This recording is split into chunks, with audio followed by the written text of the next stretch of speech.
So if you are watching this, I am now 30 years old. I am releasing this video after my 30th birthday next week.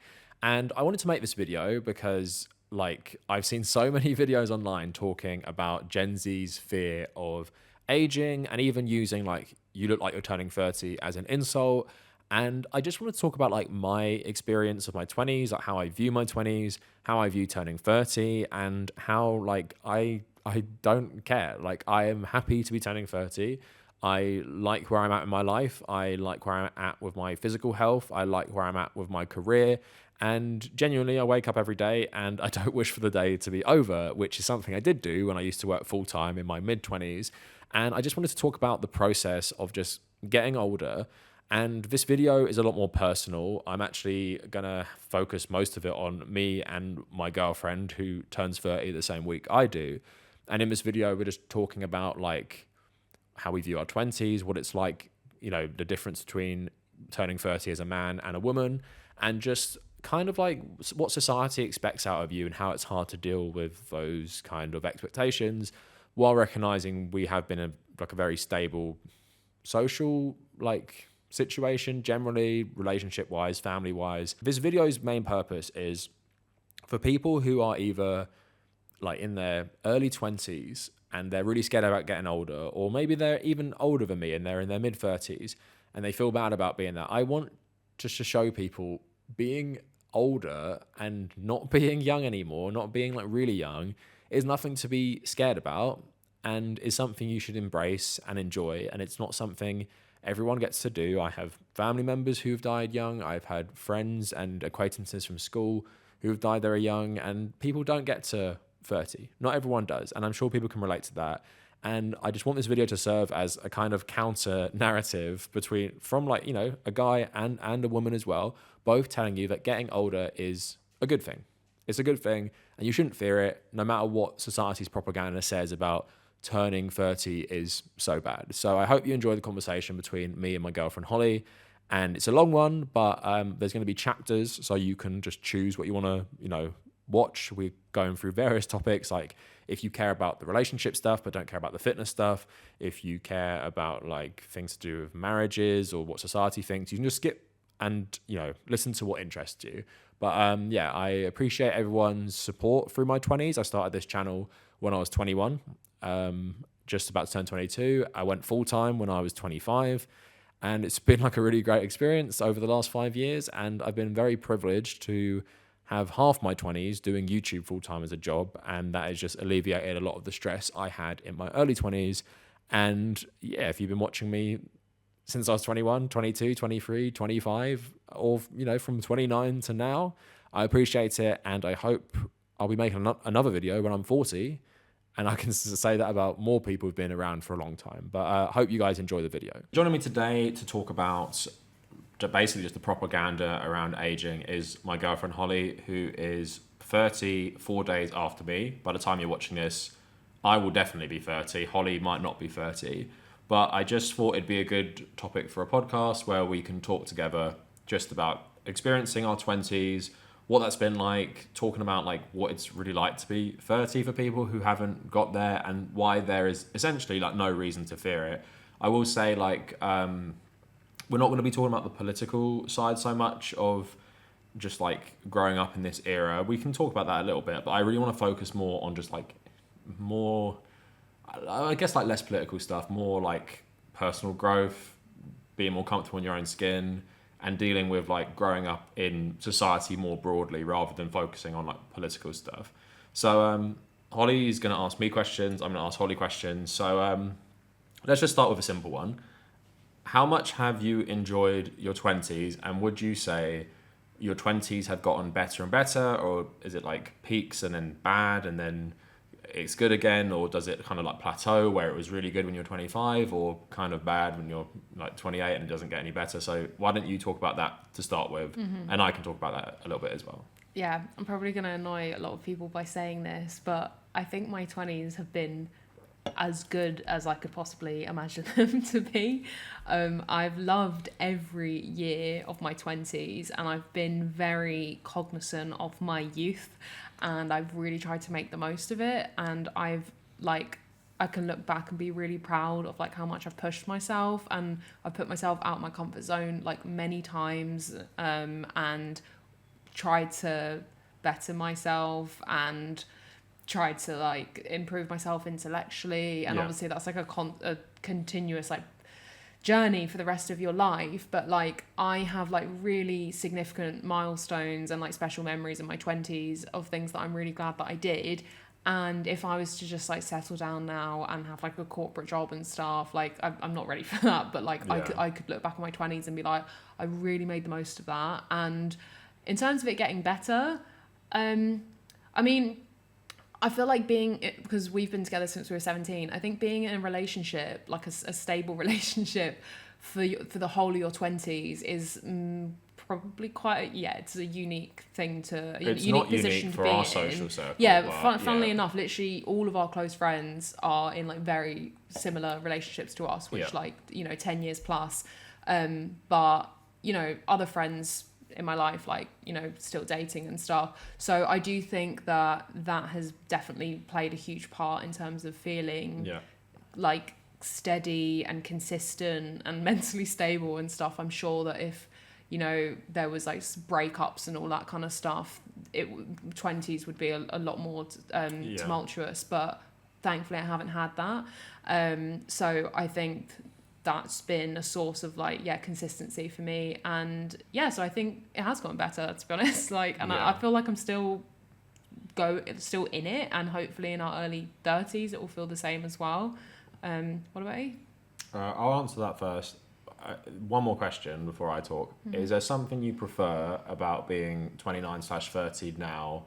Like what is the main thing you prefer to being 29 or 30 than being 21 or 22? I have the answer to this immediately. I feel like I said, in my 20s, I've put myself out of my comfort zone a lot, which means being new at stuff, being a beginner, being like new in the office or like new in an industry, and just feeling like a baby but having to pretend that you have experience. Like that's the weird thing about coming out of university, or like I did my journalism course and stuff. It's like you enter the workplace and you're just faking it, and everyone knows you're faking it, but you're not taken seriously, and you make mistakes and you feel terrible about yourself, and depending on what kind of management you have, management are probably making you feel like an idiot. And I love being older and having experience that you can only get through aging. And it's like I can just like put myself forward for something and be like, the experience speaks for itself, or I just have the confidence to I don't know, like be in more of like a leadership position or something. And I was telling you how for the last 2 years I've like run a mental health group, did like 2 years of volunteering. And it felt so easy to me because it was something where I was like, there's no stakes in this, in the sense of no one's going to judge my performance. Like I'm just here to sort of like cultivate like a nice space for people. And then when I left, like people's response to me was like really overwhelming in terms of like how much it meant to them, and people just saying like how grateful they were. And I was like, I wasn't even thinking about like if I was any good at it. I was just doing it. And I think that's the difference when you get older. Like you just do it and you're not like agonizing over like, oh God, like, I mean, don't get me wrong, there is still plenty of that in like my industry, which is like journalism and writing, but I love that feeling of just being present and doing it and not overthinking everything and being like, oh God, I can't do it, or like, am I making mistakes, or do I have enough experience? And obviously it's like tiered when it comes to professional stuff, but I love that. I love having the age to be confident and just be like, I'm 29 and I've been doing this for like 10 years. And I never thought like saying, oh, I've been in the industry for 10 years. That didn't sound like an attractive prospect to me. I haven't been working professionally for 10 years, but writing for 10 years and stuff. But now I'm like, yeah, like I like the sound of that. Yeah. There's lots of experience in that. So I'll answer that question first in terms of what do I like, and not even specifically answering that, but it's kind of the same with you. I like more being perceived as an adult, like a general adult, because when you're younger in your 20s, you're not perceived as an adult, you're perceived as a kid. I'm a bit different to you in that I quit my last full-time job literally like the week after my 25th birthday. Yeah. So I don't have that real experience of like growing up in the workplace. Like YouTube's been my full-time job for 5 years nearly. But one thing I have noticed, and you made a joke about this, is since I've turned 28, I've been existing more in, I wouldn't call it multi-generational spaces. I guess I could call it that, where it's like you're now one of the older people in an environment. So people follow me on Instagram know like, I play football. I've been playing 11-a-side last year or so, a year and a half maybe. And one thing I liked when I started playing back in England for the first time since I was 24 was I came into a team where most people were between 18 and 21. And you automatically, it's a weird thing, maybe it's a male thing, you have that respect straight away. Like they perceive you as someone who has something to offer, like knowledge-wise. This is before I even really played with them. Obviously, I played, like, you know, I played really good on my debut. So I'm pretty in there straight away. I'm one of the older ones. I'm 28. Everyone else is like, you know, 18 to 21. And they take me seriously and they listen to me, which is nice because, you know, when I play football, but be it with my friends or be it with a group of people, I'm pretty vocal. I like to talk and like offer my opinion. He's like telling everyone what to do no, on like his second game. I was like, what's happening? But no, we need to talk about that. But that again, I've joined another football team recently, and I had like a really good first training session, good debut, and because I'm one of the older ones, a lot of the team are like between 17 and maybe 23. They automatically take me seriously. Like, okay, to be fair, a lot of them didn't actually know how old I was. Some were a bit surprised I was turning 30 this month. But what made me laugh, like Holly was watching my second game back home because they were all on YouTube being live streamed, and she just sees me at half time. They're just like a huddle, and he's like pointing, and I'm talking, like, I'm talking to everyone. But the funny thing was, is they were all like taking me seriously, which is an interesting thing because when I played football when I was 23 and 24. I just felt like such an outsider because I was so young. Like people didn't take me seriously. Yeah. It was literally your contribution to the environment was all based on your ability rather than your knowledge. So that's something I've liked getting older in terms of that. And also physically, I feel good still. Like the only thing I noticed, I've maybe slowed down a little bit in terms of my quickness, but in terms of like my brain towards things like football, I've really liked how much better I've become in that way. And I feel like that's just getting older, like more experienced. Also just like, I don't know what it is, like maybe just thinking less about yourself as an individual and just, you know, enjoying being in this, like, you know, even like the manager or like people who are a bit older than me, like we have some players who are like a fair bit older than me, and just getting on with everyone now. It's a weird feeling to not feel so insecure, like I'm the baby. And I'm at that age now. I guess, like I said, people often, like some people are surprised when I tell them how old I am. Not because I look really young, but I just look like how I have for the last 5 years. Also, so I could be 25 and I could be 30, but because I have the beard and everything. Well, also, you're lucky that you don't have a job that gives you a stress face. Like you have the face of someone. Yeah, I want to talk about that as well because, like, I want to talk about that a bit later. Don't let me forget it because I think how people age, and that's why it's been such a privilege for myself. I notice people in my own life who have very stressful lives, and they noticeably age quicker. And I want to talk about that because I showed you a video about like none of them watch this. No one will know who I'm talking about, but I'm not even. It's not even like close friends, but it's just like you notice people like, and even myself. Like I told you, when I work full time on my YouTube videos, I look older. Oh, and I look back at pictures of when I was commuting, and yeah, same. I was way younger, but it's not even like it's just like the life is like lost from your face. My stress lines. I was sleeping like 4 hours a night. Like I watched a video the other day of me in 2020. I'm like, holy shit! Like I look terrible because I was so stressed and so like just overworked with everything. So I've liked that, and like I can't really offer too much because the thing is, what's the difference between me and you? I've been going on less of a journey with personal growth because I'm pretty similar to how I was 5 years ago, even maybe 7 years ago. Like I've been like a socialist since like I was 22, 23. I've had my YouTube channel, the same job, like, and I've been really secure in like my political beliefs. I've always been like really confident and stuff. Going back, mental health journey has been a good thing I've gone on in my 20s, like understanding I have OCD. 2019 was probably the worst year of my life for that sort of stuff. That included starting full-time work and everything. But I've enjoyed getting older. I wouldn't say it fluctuates. Like, 28 was a really good year. 29, it's been okay. Like, I don't think it's the best one. Been like 20, 25, 26 was like 25 was a great year. Yeah, we said what was your favorite years? Mine was 2014 when I was 18. Yeah, mine was 17 and 22. Yeah, 2014 when I was 18 to just 18, just like 18, the finishing school, learning how to drive, playing that football team, like that was really great. And then probably 25, the first year of doing YouTube full time was really, really fun. And yeah, every other year's been alright. But yeah, that's my take about it. And what was the first question I asked you? Because that was more about like what I've enjoyed about getting older. Just how 20s was. It's kind of the same, yeah. The 20s, the thing is, I think we've been really privileged in that, you know, people say, oh, I hated school, I hated all this stuff, I hated work. I mean, I'm very lucky that I haven't done much work. I've done like, you know, in my life, like a year of full-time work, like properly up London and stuff. And like, I really enjoyed school. I have really great memories and stuff. Yeah. So like, I'm weird because a lot of people be like, I hated my 20s, like you were saying. Yeah. Breakups, family stuff, friend stuff. It's really weird. I think I should probably set the scene for everyone before I ask probably some more questions. We have been going out since year 12. I've had the same friends my whole life. Adding some new ones as you go through different schools, but some of my friends I've been friends with since I was 5 years old. My social group is the same social group I've always had.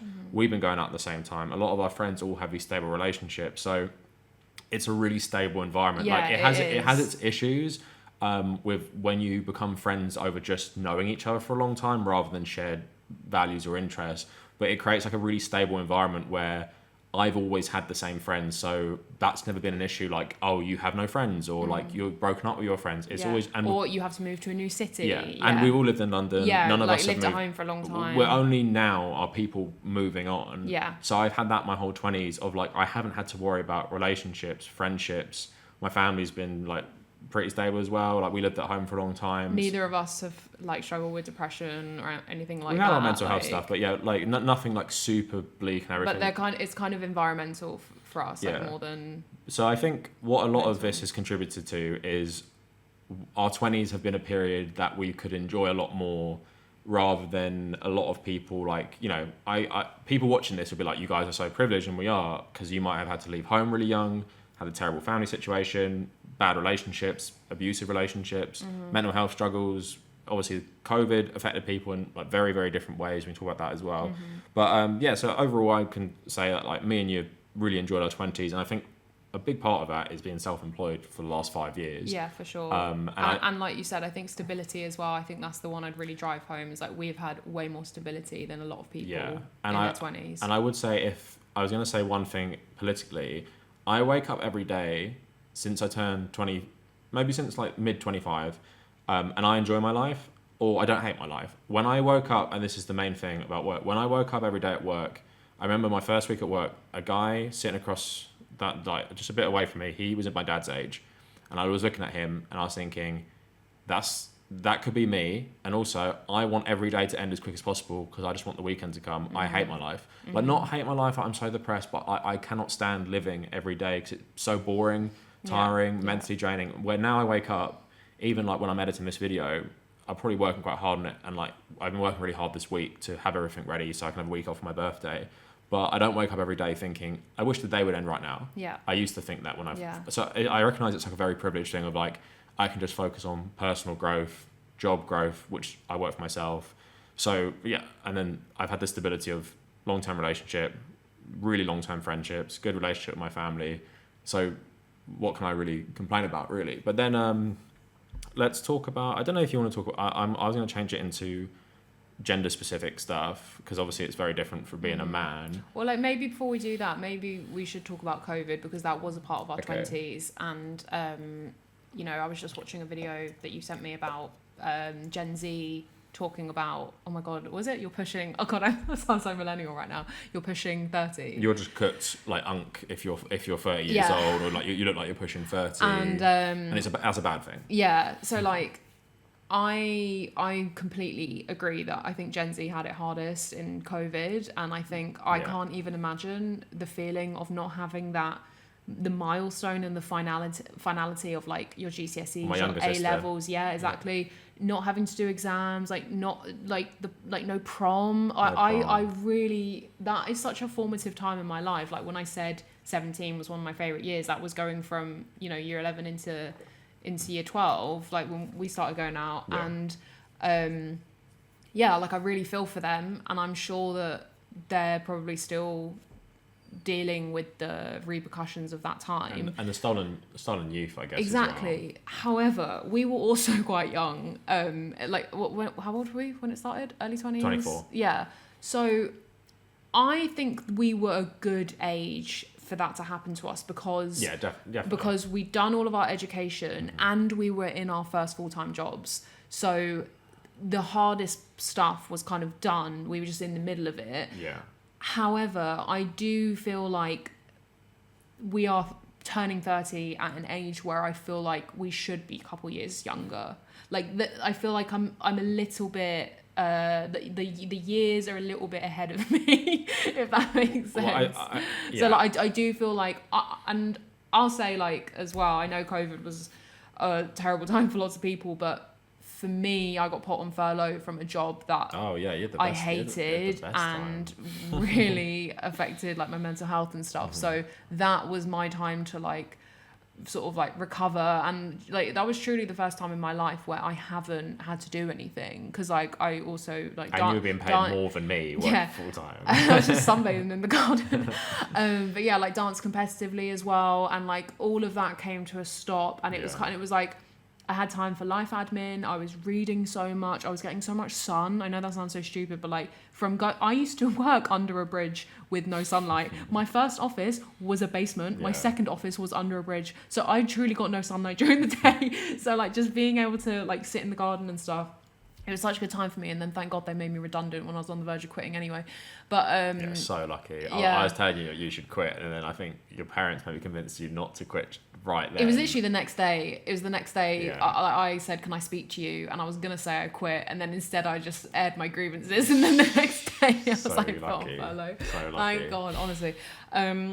So why was I making this point? Yeah, just I think COVID was like a really formative time in terms of like that's when I started doing freelance writing, and that's how I got into the career that I'm in now. Yeah. So it all worked out well for me, but at the same time, Well, you struggled with it a lot more than I did. the second or the third lockdown, because I wanted to travel so much, and like it sounds like it's such a stupid problem to have, but just like knowing that you had these plans that you really wanted, that you know would really fulfill you and stuff.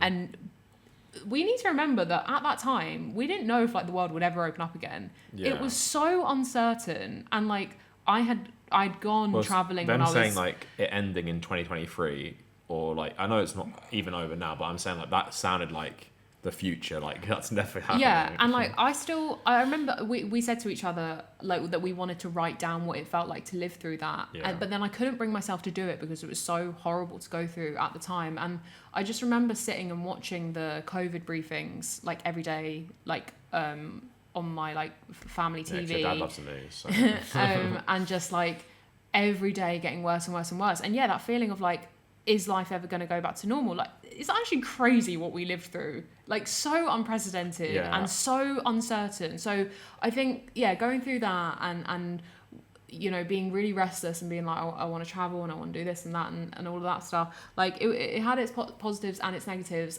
At the same time, I do feel like it's accelerated us into our 30s slightly faster than I would like it to. I'm totally fine with turning 30, and it's fine, and like we're very much in a good place.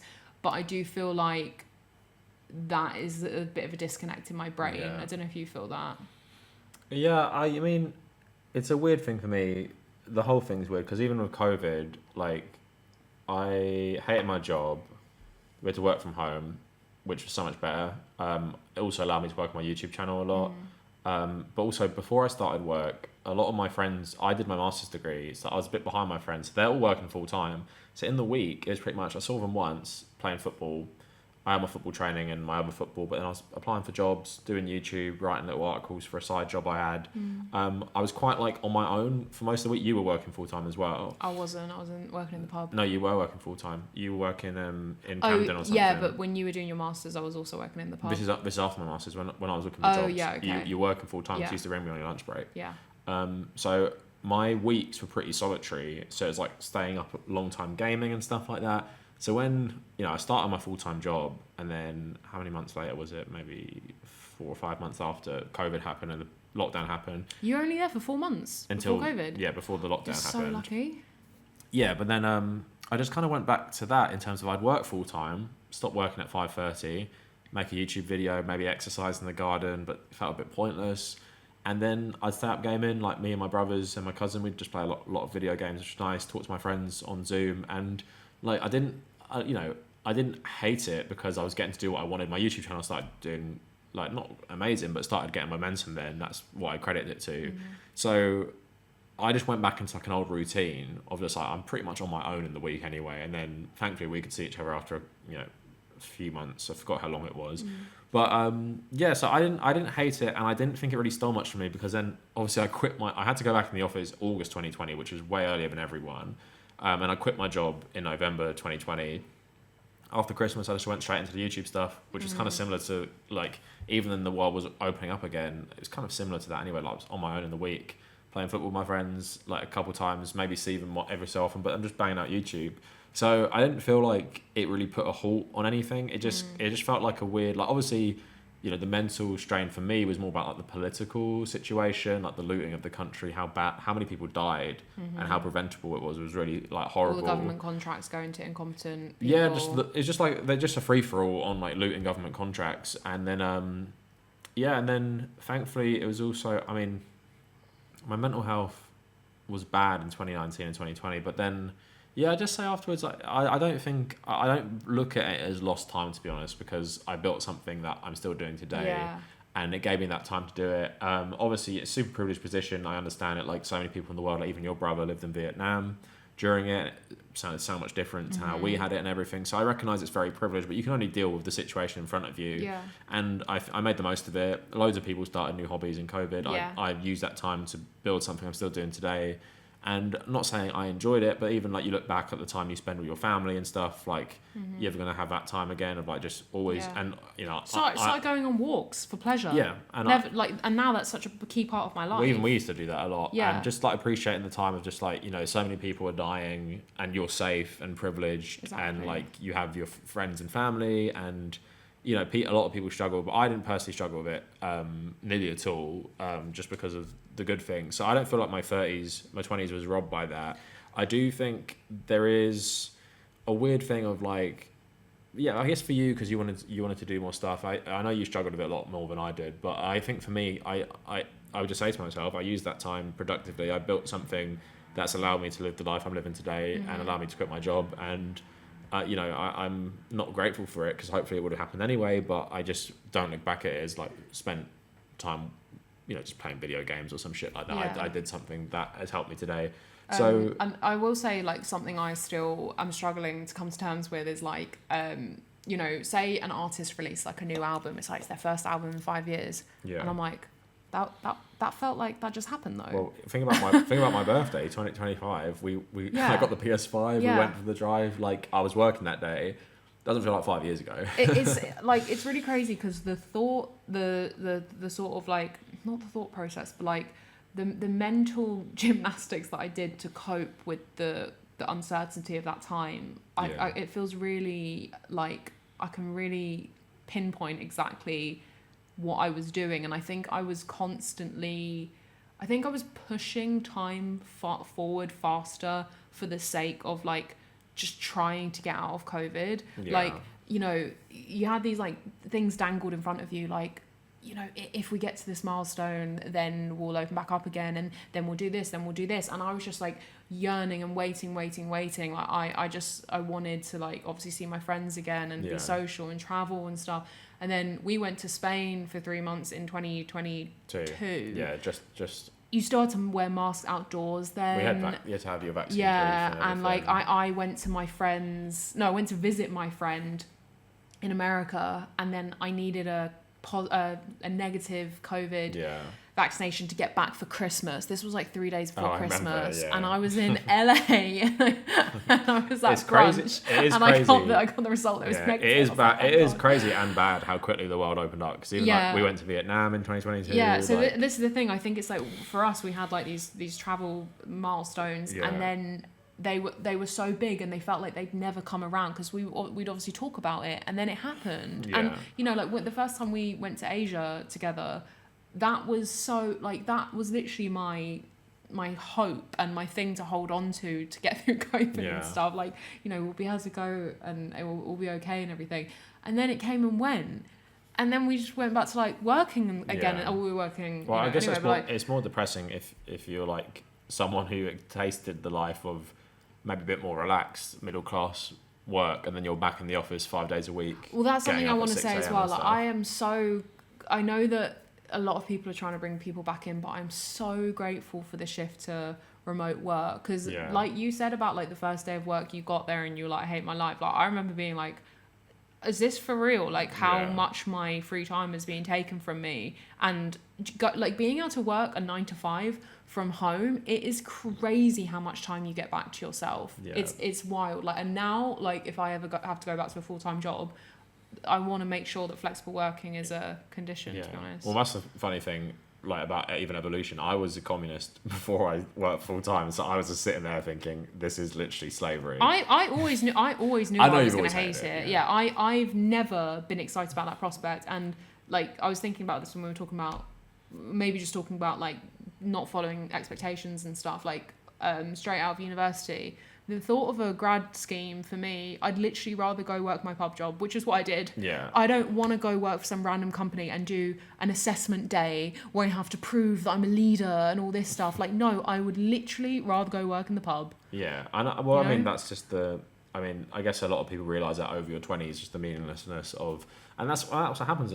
We made a joke, like, I've made a joke with one of my friends who like runs marathons and stuff. It's like you have your midlife crisis at 28 because like so many people are like, I think I know a lot of people who aren't that political, and I think throughout your 20s you get really burnt out where you can start articulating actual political grievances with the system, like in terms of, and maybe we'll go into this in terms of why we're surrounded by a lot of people who are doing like the more traditional things you do when you're, I wouldn't call it traditional in your late 20s. I would say it feels like people doing it younger, but people buying homes, like getting their first mortgages, people... There was an article in Dazed about why lots of young people getting married. Okay, people getting married, which seems to like buck the trend in that everyone I'm friends with pretty much is either getting married or is married, which seems a bit unusual from like 28 to 30. People getting mortgages, and in that bubble, like we're the ones who've been both going out the longest and we're not doing it. So I just kind of want to talk about that for a lot of people, because I think a lot of people will resonate with this. I think it depends on the context, but I think this time in your life is where you decide like your future for a lot of people. And for me, like, talk about not being ready. One thing I don't feel motivated to do, and I know people give me shit for this because I think it's my decision, so I want you to elaborate on it. Like, we have been going out for 13 years. In January. We're not married. We're not getting married anytime soon. We're not buying a house anytime soon. And I feel like a lot of people feel like when you enter this stage of your life, you have to be nailing those things down. And I think it might be comforting for people to hear, even people in a long-term relationship don't necessarily want to follow that format, because I feel like a lot of people feel like it's got to be now. And I'd say, like, you're still so young, there's still so much to figure out and do. But if you want to talk about it, like, how do you feel about, you know, there's nothing wrong with it. Like, I'm really happy. Like, we know so many people who obviously, like, they really, really want this. And when someone really wants it, like, you can't help but be happy for them. But then when you think about the general trends of just society, you feel like, is everyone in England, for example, are they all doing this because they really want to get married and they're so in love and they want this big thing and they want to buy like their first house before they're 30? Or is there something about even like the lost years of the pandemic which are motivating people to be like, I have to do this now, like it's got to be now or whatever? So how do you feel about like all this stuff? Because it's I think everyone who is about our age now will, especially if they're not on the path to becoming married or having a mortgage, that they will feel maybe inadequate because of the, I wouldn't call it propaganda, but there is a lot of like pressure, especially on women as well, to like kind of settle down when you hit maybe 30, I guess. Yeah, I think it is a question of priorities, and a lot of people will be like, "Oh, like, are you gonna get married soon?" Because I'm in like a group of friends where Well, same with me, isn't it? all of them got engaged. 3 of them got engaged within a few months of each other, and it was like this unspoken thing of like, "Oh, she's the only one left." Yeah. No one made me feel like that, but like, you know, people just like in a friendly way just ask like, "Oh, do you think you'll do it soon?" And I always just say it's not a priority for us, and that is what it comes down to. Like, we have other things in our life that are important to us, and I know like a big one is just like working on our creative stuff. Well, we're both self-employed, yeah, which is what I don't know any other couple who are both self-employed. and we are so lucky. I feel like this video, we're gonna really show the privilege we have of just like our friends, our family, our financial situation. Like we have really both just grown up with like very blessed with like not having to deal with a lot of hardship that most people have to go through in their 20s. So I recognise we're in quite a unique situation. So yeah, in terms of it not being a priority, like it's not like we were in living situations where we really wanted to get out and really wanted to, you know, solidify our lives together, or like feeling like maybe you don't have family, or like you don't have family that support you, and maybe you want to start being a family together, you know, through marriage, and then marriage is the first step before you start having kids. But I think you know, I have always taken, I guess, like pride in the fact that like I've held on to my individuality throughout such a long relationship. And you know, obviously I've gone away a lot through our relationship. I've gone away for long periods of time. I've lived, like I lived with my cousin in Ireland for a month just because I wanted to, and I went traveling on my own. Obviously you didn't come. I've done like, you know, professional development things which took over my life where we barely saw each other. So like we've always had an understanding that like we kind of put ourselves first while being in a relationship. And well, it's also like a lot of the things is for us is like, what's the rush? Like, if you're going to be together, sorry, my dad's texting me. If you're going to be together for like the longest time, and you've already been together, like by the time we're like 24, we've already been together 7 years. For us, I think it's just like, I don't need to do these things. And it's also, a lot of them are a financial matter of, and we have, like I said, privilege. We have the freedom. We don't have to settle down. We can like work in different places and everything like that. But I would say, for you specifically, so as a man, the main thing I get about not being married is people often think in a relationship it's a man, like we could even talk about this, you know, our boyfriend's embarrassing. It's a man who doesn't want to commit, and that's the big thing. And someone told me in America it's a way bigger deal if you've been going out 5 years and you haven't proposed. Like it's so where it's a bit more normal in the UK to not even be married if you're in a long-term relationship. And for me, the one thing I would just say is people don't tend to believe me when I say we both don't want to, like, it's just not a priority for us because it is such a financial decision. And especially when you're self-employed, when you really feel the grind to make money, spending like, let's say 20k conservatively on a wedding, it's just not a priority. Sorry, I'm just going to say, like, there's like house stuff I'd rather focus on and just life stuff first. So the main thing is, I don't think people believe me when I say we both feel this way.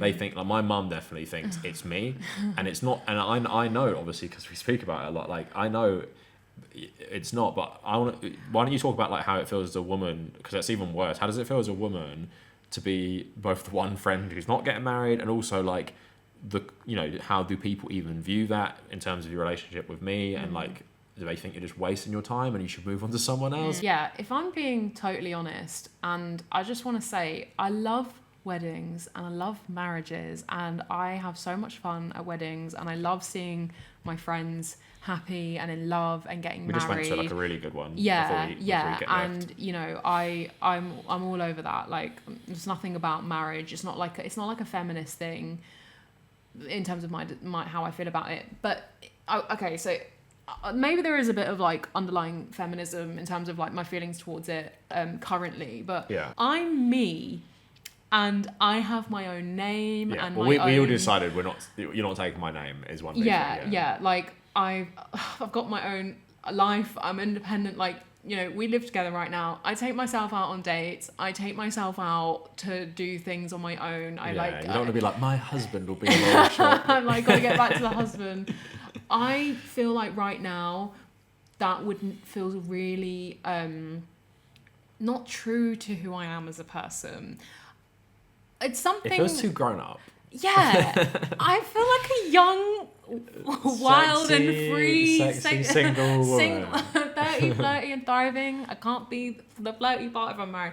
No. Okay, I do think there is something, like, because I've been talking to, I've obviously made like so many new friends, like since we've moved, and everyone's in different like, it is a bit more like me and my wife, like we're this thing together, where if you say me and my girl, there is a different like, well, even when people say it to me, it's like, yeah, my wife. I'm like, oh, so you're just like, I don't even know how to explain it. It is like you're just this, you're one thing. I know that's not how it works, but maybe that's what I'm trying to get at. I don't want to let go of my individuality. There's something about right now, like the thing is, I see marriage as like a fun romantic thing to do. I don't care for the union. I don't care for the joining of assets, any of that stuff. I don't want your name.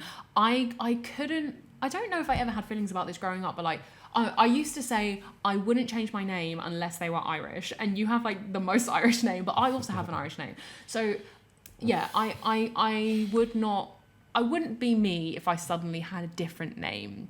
That would feel so strange to me, and that is an extension of like what I feel like marriage would do to me a little bit.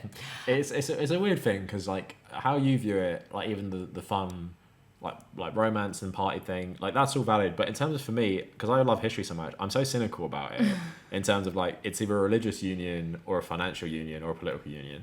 So like for me it's like, can I just say, if you're watching this video after we've got married, I take it all back. But no, it's just like I don't see, apart from like the fun thing to celebrate your relationship, I don't see any worth to it in terms of, and people have said in the past it's such like a man answer, but it's like you show commitment. And I've said this in my own video, you show your commitment through just like how you just like treat each other, how you develop as people together. Also, if you're not married, you're choosing to be with each other every day. I So said you become that. married. I said that. It's like, oh no, I have to stay. Legal requirements, Yeah. like, you know, and you can be on the hook financially as well. Like we don't need that to be like together, and that's what people don't understand sometimes is, I guess people don't understand people's you don't see anyone's relationships from behind the scenes, so you don't understand how people are, and people, you know, rightly could be skeptical of men not committing because they could just run off one day. You could do that anyway, but like let's say like the legal bond keeps you there or whatever. But yeah, for me, like I honestly don't give a fuck, because I've always been a contrarian. I like the thing I'm is, the luckiest girl in the world. yeah, but I've always questioned the status quo. Like that's my politics. I don't give a fuck if people have a problem with it. If people think I'm not committed, because when you are so secure with your identity and your values, you know how you view things. And anyone doubting that's whatever. That could be their own opinion. But I say for women, I do understand in your position. It's hard because so much of the wedding industrial complex is focused on women, and so much, you know, when all your friends are getting married, and then it's like, but then, you know, we're doing something what we way prefer to do, because with the money that we would be spending on a wedding, and it's just like, you know, that's the thing with your 30s, I guess, to run it back to the 30s point, you have so much time. Like us getting married now, or before we left England, or us getting married at 38, what is the difference? I don't understand the difference. Like, I'd rather do it when I'm older. But that's the thing. It's just something fun to do when you're Exactly. older. I don't need to rush it. I want to spread out the milestones. I want to be like, you know, at a certain age where I'm like, I'm bored, life isn't exciting. Should we throw a party? Well, that's what I mean. Also, that's a good point about rushing through everything. Home, like career job, home, marriage, all done by 30.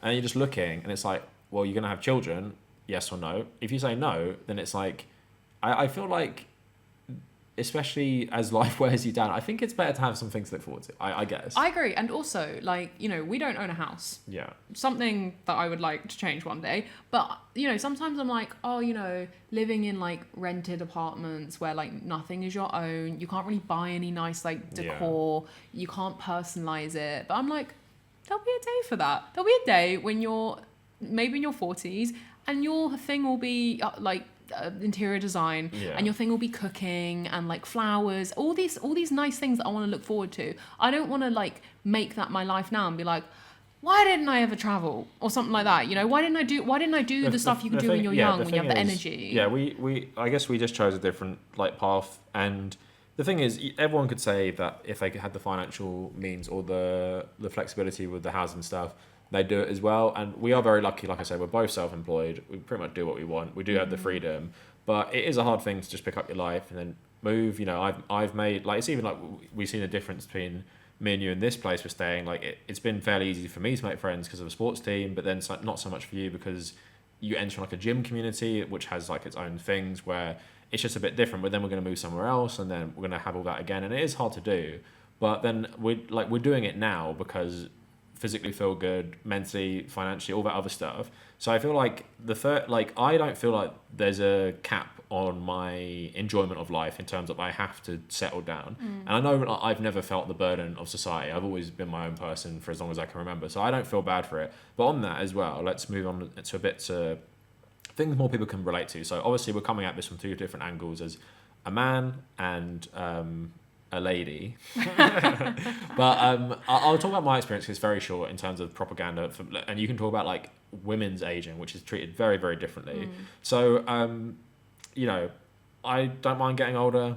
Like I like the way I look. I think I'm more conscious about the way I look in a good way. Like I think I'm just, you know, treating my health better. You know, I love stretching. Like I do that all the time. He's a stretching fiend. Yeah, every single day. And it's like, you know, I'm just taking care of myself more, and I don't mind being 30. Like you like being young, especially when you're like a YouTuber who covers politics. Oh, he's so young, isn't that cool? Rather than just another like 30-year-old. But then I enjoy like my knowledge growing, my understanding growing, and I've just enjoyed the process. And you know, I like the way I look now. I think I look better than I did at any point. Like I haven't gone through any hard journeys with like things like weight, and also society tells me women, you know, will still find me attractive even when I'm 50. I'll be Pedro Pascal. How you judge your No, but I'm saying there's no propaganda saying you being 30 means you're done. Like you're not attractive to society. Like you are invisible to society. In fact, the opposite. I'm seeing more and more older men being held up as, look how attractive Pedro Pascal is. He's 50 years old. Look how attractive Jeff Goldblum is. He's nearly 70 years old. You can be like that. You can be a silver fox. Look at George Clooney. He's 64. People still see him and see him as attractive. So there's no reason I can't still be like fashionable or like attractive or whatever and be seen by society as an older man. Whereas for women, I guess what society tells you is as you get older and older, you become more invisible. You have to do something about your appearance. Like even you talk about like Kris Jenner recently, and I was like, you know, that's just. I said her face was really nice. But I mean, like even that is just kind of like, is it a bit ridiculous for a 70-year-old to even look like that? But the example it sends to people of like, Jeff Goldblum can look like this, Sam Jackson can look like this, but Kris Jenner has to look like she's 40, even though she's 70. So I talk about that in terms of. How do you feel about getting older and like just your appearance changing in a society that tells women that like the more you age, the less you're worth? And that is actually like a true thing in terms of like how women become essentially invisible as they age. Yeah, I mean, it's absolutely brutal because especially someone like me that is still fighting their Instagram addiction. You know, I've kicked it on Twitter, but Instagram has really still got me in a chokehold, and like. Yeah. My algorithm is so insidious, and I know it is. And I was looking at your For You page, which is so wholesome, versus mine. And I was like, my God.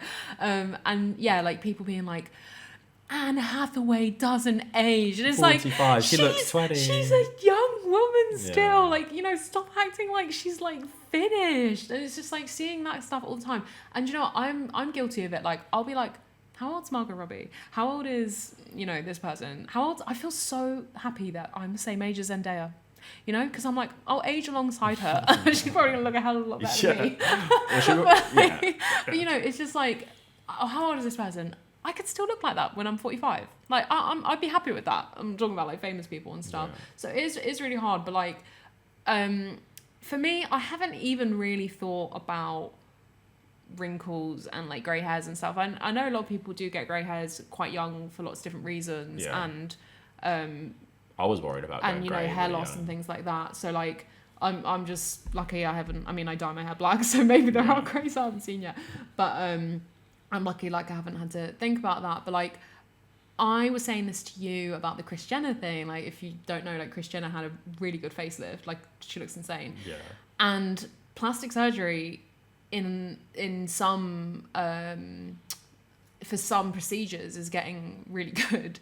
And another example is like Lindsay Lohan completely changed her appearance. Like, she looked like she'd had bad plastic surgery for many years, and then she kind of stepped out and looked incredible. It's like, how can you not want that? Because I was saying to you, if you could look how you look for a long time, for me, it's not even about do you look old or do you look young. I just want to look like me. Like, I look in the mirror and be like, I feel like I look like myself. Yeah. If I wake up one day and I'm like, oh, that's an old person, which is what a lot of people say happens, that I think I would struggle with, not even from a vanity perspective, but there is vanity as well. And, you know, for the same reason that I will use skincare products, get facials, I don't go crazy. Like, I don't use retinol or anything. Maybe I will when I turn 30. I'd be annoyed if you did, but I use know retinol? what's retinol? It's just like you use it like once or twice a week, and it just is meant to help with the aging process. I mean, I thought you meant more like, I thought Botox. Yeah, more like something like that. No, that's a whole other thing. No, I wouldn't do that unless I really, my appearance started to change. Maybe I would consider it. But no, what was I saying? Yeah. So for me, it's more about like trying to look a way that makes you feel like you, rather than like look a way that is young. So it's not the youth I'm holding on to. I think it's more of like the identity thing. And maybe this is like another topic we can branch out into, but just kind of like staying fit and well and stuff. And I'll come on to that afterwards. But in terms of like looking after your skin and doing certain like beauty rituals, I think for me it all plays into just wanting to feel like healthy and well rather than young. Yeah. No, I get that, like, and that's the difference between me and you.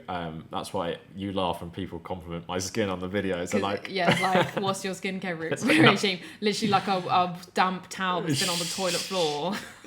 Yeah, it's like, if it's dry, oatmeal cream, but otherwise nothing. But like, yeah, that's a funny thing, is like, I don't even think about it because I don't look at my skin, or like I don't have the propaganda of like, you must be wearing. Also, you exercise, that keeps your skin. Yeah, good. I mean, look, the thing is, I eat really healthy. Not so much since we moved because it's a bit harder. But when I was in England, I eat really healthy, exercise all the time. But that's the thing. But I like my age, and what I'm a bit fearful about getting older. It's not the way I look. I don't mind I see a lot of that's the thing with older men, role models. You just say to yourself, you know, if you keep yourself in good shape, you don't get too stressed, which is easy, like for me at the moment. You can look good as a man. You have all these role models. Like we can look good for a long time. Where women, it's like Kris Jenner. How many men who have turned 70 have been held up as like, look at this guy, and he probably hasn't had much work done, and he's still good looking. Whereas like for women, it's like, oh, this one 70-year-old looks good, or like you have to be like Jane Fonda and like have loads of work done and stuff like that. But yeah, for me, it's more the one thing I'm fearful of. I don't want to. I guess it's because it's a sport thing. We talk about like physical health. Like, I don't want to suddenly be perceived as old in terms of, I like where I am right now, where people like don't know how old I am. Like they're surprised when I maybe say like I'm 30 and stuff. Like not, like I said, not because I look really young, but just because it's like I feel like I'm someone who can just look whatever age. Like I could be 35 or I could be 25 or whatever because of the beard and everything. But then it's like, I don't want to get to the age when I perceive people, because you know I play football with older people back home, I'm just like, oh, isn't it so good he's still doing that?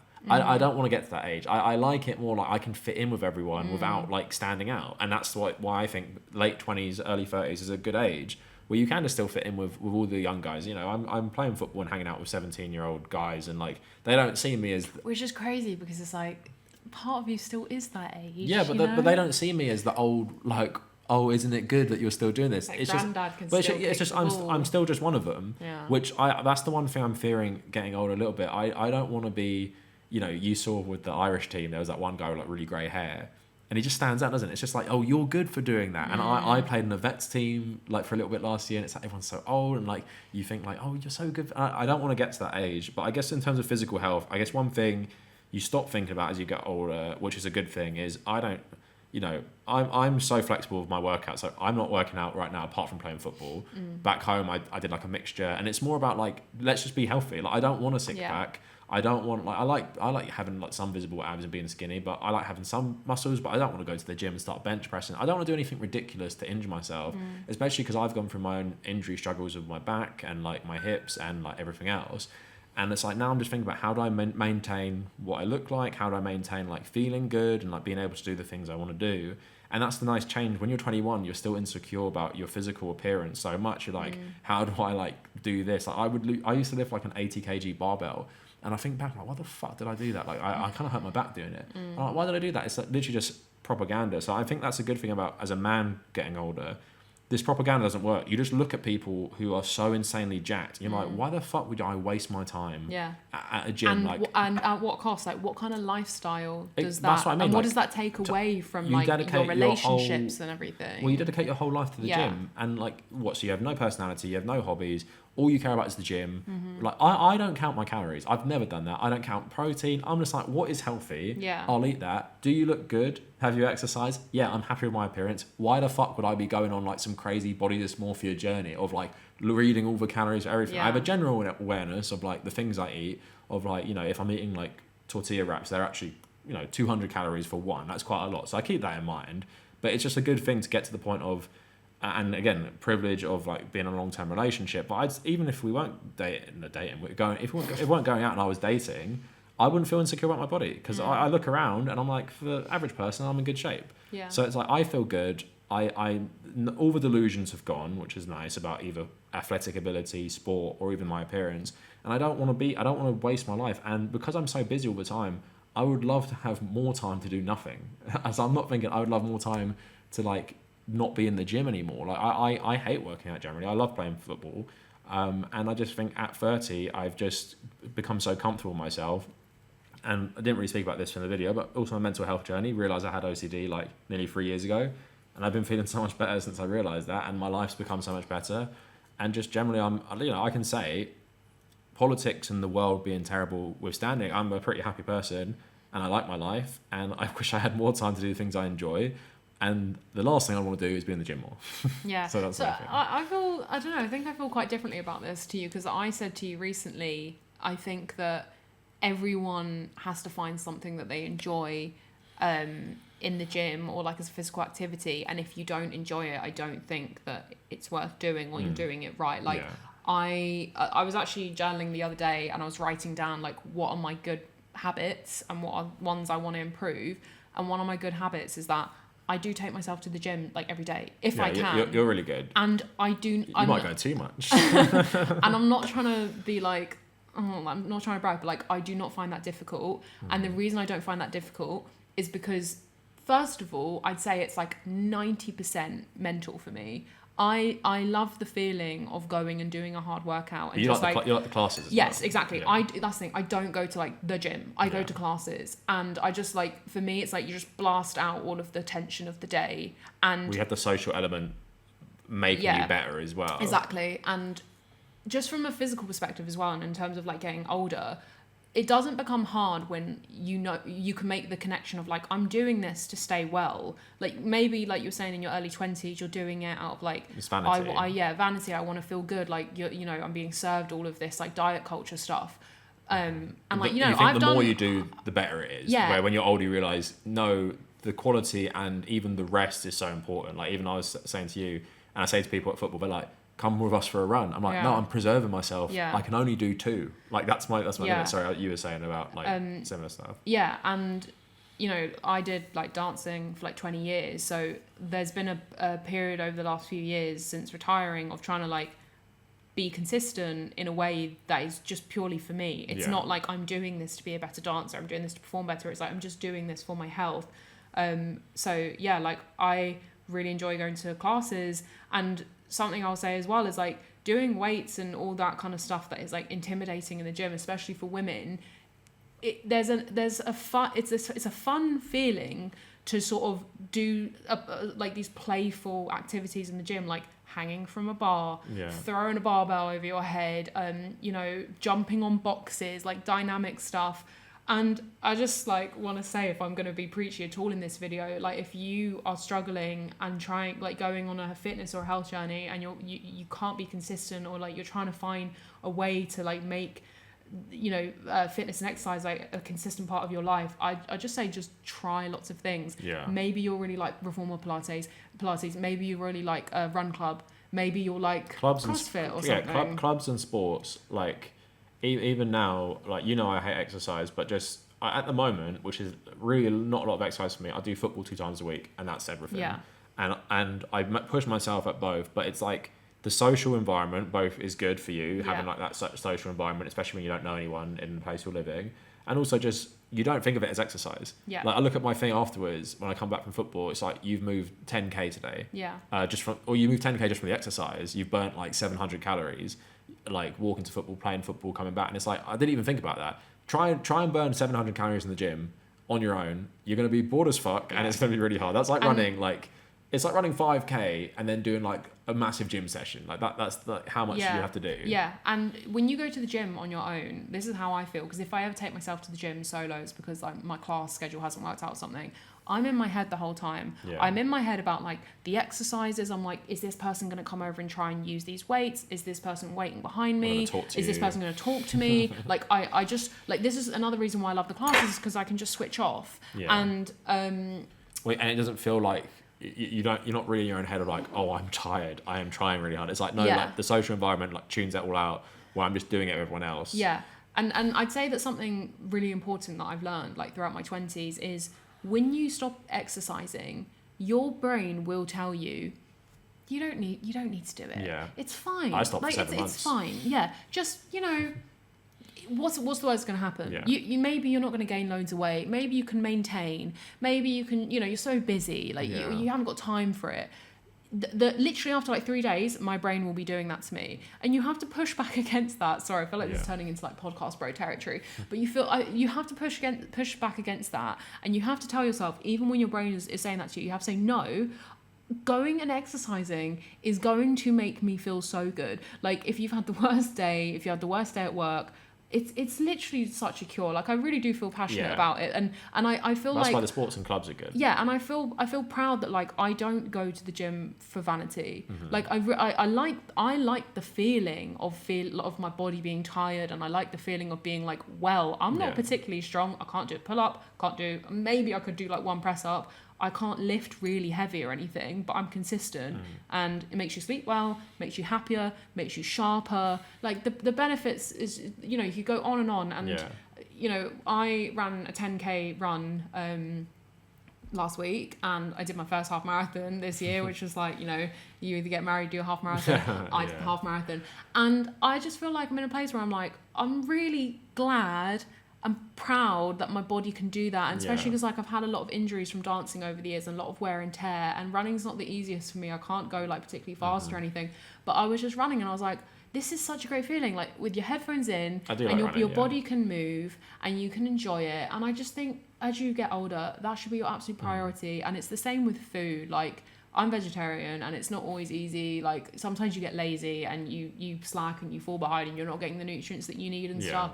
But when you eat food because you're like, this is going to make me feel good, this is going to fuel me, like when you can rewire your brain and make all of these decisions for purely selfish reasons of, I want to feel good, I want to feel good when I'm older. I want to live long, lifting heavy is proven to like improve your bone density or something, so like that you'll be in less pain when you're older, because like we know the feeling of like walking around, and I'm sure lots of people watching this will know the feeling of pain in your feet, pain in your knees, pain in your back. It's a horrible thing to have to live with, and just exercising more can alleviate a lot of that stuff. And I really think that should be a priority as you get older. And if it's not, you need to do your best to make it one. So the one, it's not like the body positivity movement, but I do think like there should be a balance, because I think people are often very sensitive about how they talk about these things because of like our society's view on things like weight and everything like that, which I don't really like. I don't care how big people are. Like I'm not that I think that's a sign. And I've made many videos talking about like capitalism and food poverty and stuff like that. But I think one thing people have to really understand is like, you want to live a long time, and me, and you're not yourself. I'm not a Puritan when it comes to eating.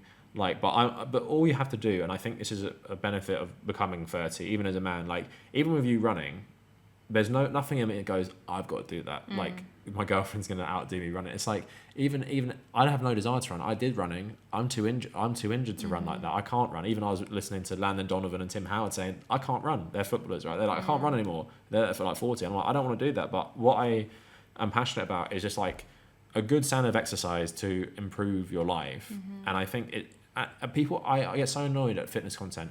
People overcomplicate it so much. You don't have to lift heavy. You don't have to run far. You don't have to eat crazy. You can have it all so balanced. You back home, play football 2 times a week. I lift 10 kg dumbbells, nothing crazy, and like a 30 kg barbell, something that doesn't push me or like stress my back. It's just a very easy exercise to do. Do it like 4 or 5 times a week, and I feel good for doing it. I don't look like insane. I just look like a way that I'm happy with, and I know older me is going to thank myself, and it's a good routine to get in. And I think people see it as an all or nothing of like, I must run a marathon or don't run. I must lift really heavy and start like squatting. I would say stay away from shit like don't squat heavy weights, don't do shit like that. You're just going to injure yourself. I can see how the extremeness of it pulls you in. It's like a juice cleanse. It's like I need a big reset or I need a big motivation. And like all I would say to that is, back on the topic of habits, like one of the best habits I've ever made for myself that I'm so happy I have stuck with as much as I can depending on where we are, taking yourself out for a walk on your lunch break. Like when I if you leave me with with the postman delivery man. when I did shift work, which was really inflexible, it was like you start at this time, this is your lunch time, you have an hour and you come back. Like I perfected a 30-minute walk from my house. I listen to a podcast or listen to music or listen to the Kavernacle and like there's proven benefits of it, and you come back to the desk and you are motivated and you're more switched on, your energy is back, and also you reclaim like part of your day back for yourself. I heard a saying that you never regret going for a walk. Yeah, it's so true. Like and even again, your brain will be like, why don't you just lie on the bed and watch Netflix for an hour? No, go for that walk. Like you will feel the benefit immediately. So like, I know we're talking a lot about exercise and stuff, and it is a really hard journey. And that's what I'd say, like fitness and exercise is a journey. And I feel like it's important to talk about as we go into our 30s, because it has been a journey for both of us. And if you are on that journey, like just start with walking. Honestly. So as we've been lecturing you all about how great we are for exercising and eating healthy, no, we're not perfect. Should we talk about everything that's wrong with us we now? literally have 2 brownies in the fridge we're going to eat after this. Literally reward brownies. And I'm drinking this, right? So like, no, it's not the point of it. Like I'm trying to, what we're trying to do with this video is paint the picture of like, it's okay to be 30 and it's okay to be normal in many ways, and don't let the propaganda of social media make you think you have to do like crazy shit to prove things to yourself. But also like what's important to us as we are aging. Yeah. And then so I just say before your final point, for me, I'm like, the future is something I am looking forward to in some ways. Obviously, like we said, politically, socially, I'm not really looking forward to that. There's many things I want to do in my life. Like what I'm doing right now is not my end goal. There's many things I want to do. There's many things, I want to read and watch and play, like video games. I want to finish my book and then see what happens with that. I want to get my YouTube to an even more stable place where I don't have to stress so much about the fluctuations and stuff like that. So I'm looking forward to the future, and I like myself. I've liked myself pretty much my whole life. And I'm just looking, forward to doing more things. And I just, like, the thing is, I wake up every day, like I said, and it's a massive privilege. I don't want the day to end straight away. I want more time. So I'm looking forward to 30. I'm not going to feel bad about being 40. I hope when I'm 40, I hope I've practiced everything I said. I hope I haven't done anything crazy like run a marathon and destroyed my knees. I hope I stay injury free. I hope I stay as stress free as possible. And I hope I keep learning about my own like mental struggles and OCD and things like that. And I just hope, I'm looking forward to just being older. And the final point I will say, you as well. I've known several people in my life who died very young. My flatmate from uni, someone we sat on with a table with in secondary school for 2 years, who I knew for a long time. And many people don't get to 30. These people die when 21, 22, and to cry about being old when you're 30. You're not old when you're 30. You're not old when you're 40. You're not old when you're 50. You just have to contextualize everything of your own life. Everyone's on a different journey, and everyone achieves things at different paces, and you can't compare yourself to the super rich celebrities or athletes and stuff like that. And you just have to think, you know, you're gonna be more comfortable in your own skin as you get older, and that's something to look forward to. Not be really stressed that you might have more wrinkles, or you know, you might not meet society's expectations or beauty shit as well. So that's my final point. Yeah, so in short, aging is a privilege, and it really is. And it's a privilege to be able to have more years to dedicate towards like trying to be the person that you want to be and stuff. And I think that would be my final point, is like when I look back on my 20s, I think I just feel very proud that I spent a lot of it like trying really hard, and there's a lot of establishing like the base of what you're going to become in the future as well. Yeah, and like there's a lot of like, you know, like I wouldn't say there's a lot of disappointments, but like in some ways, I don't even know what I'm trying to say here. Like there's ups and downs in terms of like professional, personal, creative development. You know, if you do like sport or dancing, like it's very like up and down, constantly trying to manage like the headspace of doing all of that. And you know, as someone like, I'm a writer, something I go through a lot is just like huge spikes in confidence and like huge lows, and just being like, oh, like, should I stop? Like, I'm not good enough. I'm not good enough. And it'll probably never stop. Yeah. I mean, you want to talk about you crashing out over your channel? You're the same. I never doubt my quality. Yeah, no, you are very. I get frustrated at algorithms and view counts rather than thinking everything I make is shit. No, so like something I would just say is that like looking back on those 10 years, the thing that stands out to me is like I didn't just like coast. Like I was always trying. And you wanted to do something other than what society laid in front of you, I guess. Yeah, but even just for myself, like just always trying to be a better writer, or like trying to improve my knowledge on something, or like, oh, I want to know more about this feminist movement, or I want to know, I have a blind spot here, or like, you know, whatever it might be. And, you know, audiobooks, I'm such a believer in them. And yeah, so like, it's very easy to be like, oh, I'm not good, I'm just going to give up, blah, blah, blah. But it's like, you have one life. It's fun to try. It's fun to struggle. Yeah, like, it's the spice of life. And if I could say compliment, if I'm going to talk more about how great we are, I would say that there's nothing stopping people. Like, it is harder because of like social responsibilities. Maybe you're married, maybe you have kids. Yeah. But everything we've achieved, me with my YouTube channel, you with your journalism, the start was so... no one gave a shit. Like my YouTube channel started as my radio station at uni that no one listened to. Yeah. No one watched my YouTube channel for years. You remember when I started full-time work, I was considering like not doing it as much. I was like, no one really watches this. And even with yourself, like you started doing like student journalism and you had like cool opportunities, but then you had like jobs you didn't like and everything. And I would just say like you have to think of everything in longer chunks of time. Of like, you look back now at being 21, interviewing Rosamund Pike, right?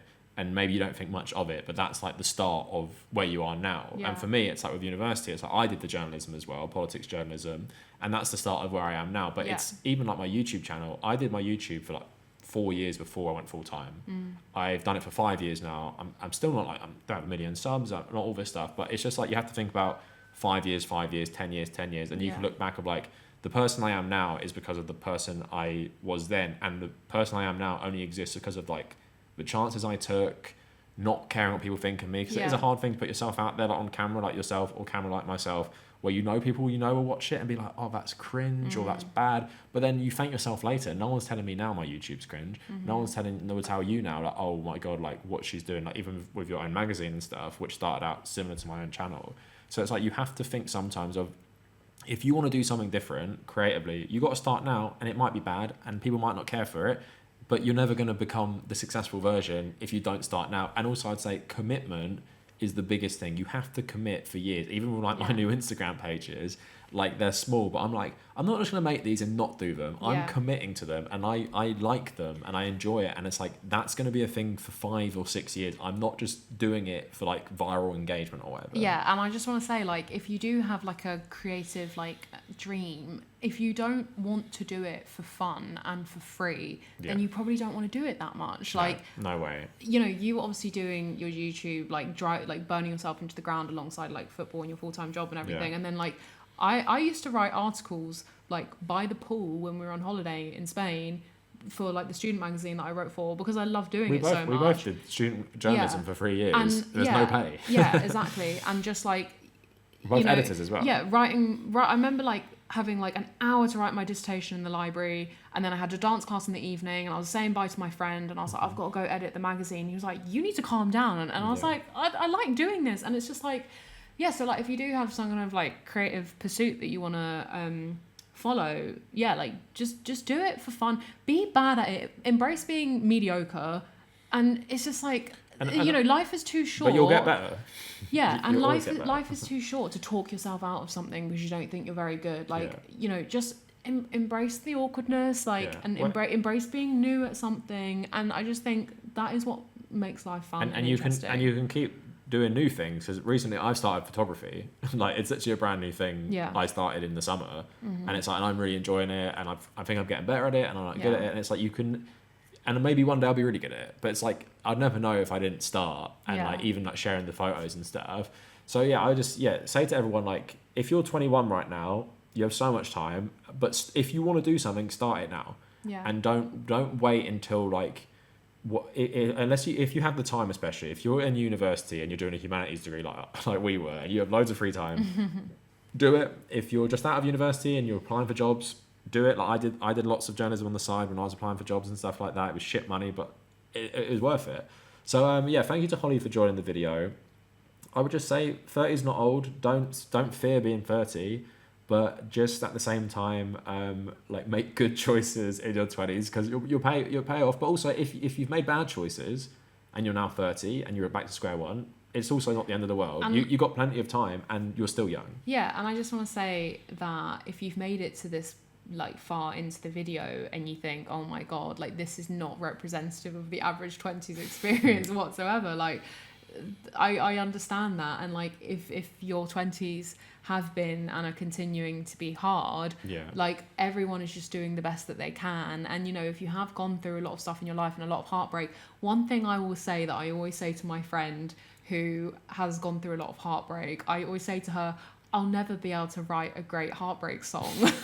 I'll never be able to write like an amazing like novel or something. I mean, no, maybe not, but like, you know, there's certain things I just feel like life experience, it's fuel for like your creative soul, and take it. And like I'm feeling embarrassed and feeling nervous. I was saying this the other day, we were feeling nervous about joining new clubs, and I was like, oh my god, why is this so uncomfortable? But I was like, embrace it. Some people never feel like this.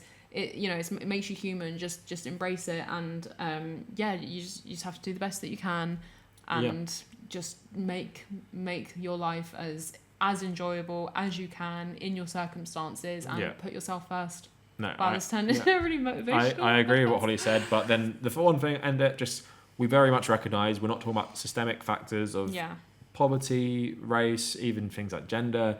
We're in a very unique, privileged position of self-employment, stable relationship, stable family, live in a very stable country. Also, this is quite a personal video. This isn't intended to be universal. This is not how I actually feel about the world, but in terms of my own personal growth, this is more reflective of that. And this is kind of how I view my own life outside of that. But yeah, thank you to Holly for joining me. Happy birthday to both of us. Hopefully we're going to have a lot of fun on our birthdays, and come back in 10 years and see if we are married and marathon runners. Yeah, and I just don't fear getting older, and I like myself more as I get older. So aging is a privilege. Yeah, so that is it for the video, everyone. Thank you for tuning in, and check me out on social media at the Kavernacle on Blue Sky and Instagram. Holly probably doesn't want you to check her out, so because she has everything on private, so don't follow Holly. No, you can. I will accept your request. But I won't promote it. And anyway, that's it for the video. Thank you for watching, and hopefully there'll be a 40 video that we'll both comment make. Write in the comments if you think Kavernacle is going to propose to me soon. All right, bye bye.